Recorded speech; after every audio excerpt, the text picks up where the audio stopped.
key challenge for the political West is to renegotiate the relationship between the US and the EU, because beyond the rhetoric about Trump, there is something significant here about the distribution of power. That is, the US, it can't afford to be as generous as it was after World War II. It has other priorities. It can't be everywhere.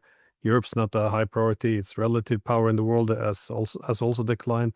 So the Europeans kind of want the America of the past, that is to commit and continue to, well, essentially pay for everything. It just seems that for the Europeans, they're either like just super subservient to the US, or they become very anti-American. They seem to polarize a bit. It just seems that it would be possible to have a more reasonable relationship if we just adjusted to the new multipolar realities. That is, both sides benefit from a partnership, from a security cooperation, economic ties, but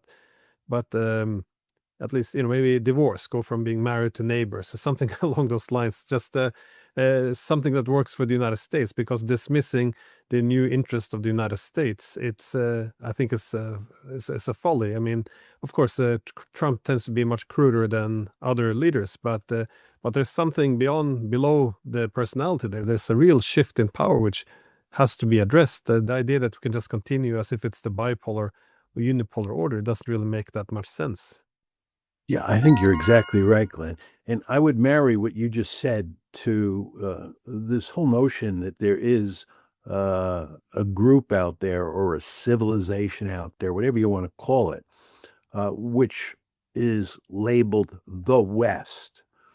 During the Cold War, when we came up with this term, the West, it made eminently good sense because we were dealing with the US Soviet competition, which took place mainly in Europe.